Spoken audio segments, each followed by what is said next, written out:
Hey guys, welcome to Journey Podcast. I'm your host, Smitha Gunturi.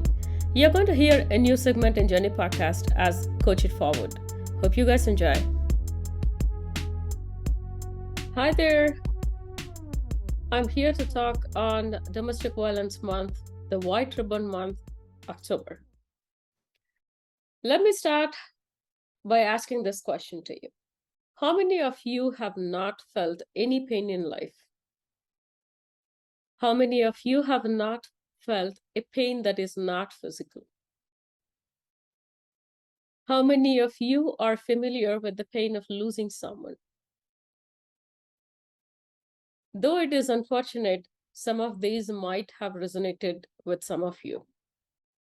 I want to ask this question because even though we carry pain so much that is going to hurt us, kill us sometimes, even though we have such pain in us, researchers say the odds of making a change is 9:1. In order to achieve the change you wanted to see it in your life, you must see it first. You must first believe it. Then you should train your brain to execute your vision. So how can you do it? A picture. When you see a happy baby on the street smiling and giggling, you smile without noticing. The same way, when you see something sad, you feel despair within you.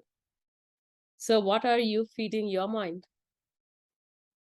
It can also move you to do something extraordinary, isn't it? Even taking someone's life is extraordinary, but you are able to take your life. Instead, why don't we train our brain or trick our brain to achieve what we want with these visions? How can one use a picture to get what one wants? Picture it again. Draw it. Draw your vision. Draw your future. Why do we want to draw that? Because we remember better when it is a picture. 65% more to be exact. But picturing is not enough. You should be able to believe it and act on it. Act on it now.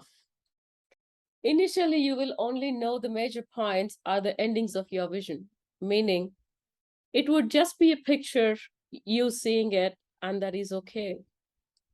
Because when you are envisioning, you only have the place you want it to go, and your brain rewires you to work for it. While working through it, we understand our strengths and the areas we need to learn and grow to reach that goal. Let me share my story on why and how I started picturing at the beginning and learn more about envisioning my visions and making it happen. I was not allowed to step out of the home.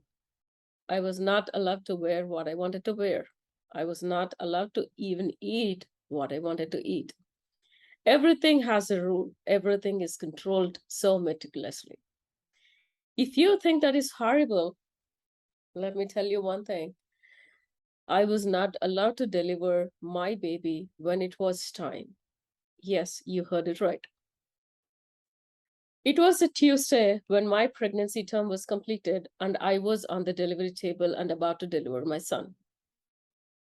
My husband said his mother suggested it would be good if I could deliver the baby on a Thursday, as it is the auspicious day, with an auspicious time that they have fixed, Thursday, March 16th, 2000 at 4 p.m.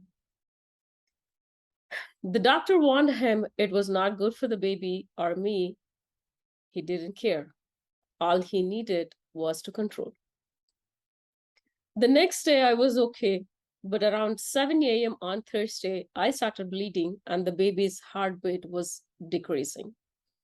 The doctor panicked and told him I needed to be immediately rushed to emergency C-section. But the time my husband fixed again, it was 4 p.m. So he said no. The doctor made him sign papers that he was intentionally doing it, which might kill the child or me or even both. Guess what? He signed the documents without even blinking. So finally, I delivered a baby boy at 4 p.m. Healthy, of course. Touch wood, I have to say. There is no less for such deadly incidents in the next few years in my life. Whenever I look at my son's face with that pain, I feel a pit in the gut, which ignited a fire inside to be more, to do more. An image of me kept coming to mind, and while I think of it, it gives me chills as no way in hell that I can make that picture come alive. But here I am as a live testimony in front of you guys today to tell you it works every single time. You are the creator of your life or destiny, so create it. Create it now. As I read it somewhere, the very moment of a vision or a picture comes into your mind tells you that it is possible. It exists in your mind because you're capable of it. It even came into your thoughts because it happened. All you need to do is to run with it and find avenues to make it happen. While you learn how to achieve, you learn, you grow, you evolve into this new being, like a caterpillar to the beautiful butterfly. And this butterfly is what you are. Don't get stuck in the caterpillar stage. You are not the one lived in the fear and thought less about your capabilities with self-doubt. Find that one picture to ignite your soul. When you achieve that, your mind will present you with a new picture and holds the torch for you to march towards it all over again. So I dare you today to draw your picture. As Michelangelo said, a solitary fantasy can transform a million realities. Okay, thank you for tuning in, and you can find me on all the socials at Smitha Gunturi and the show notes for any resources mentioned. See you next week. Take care.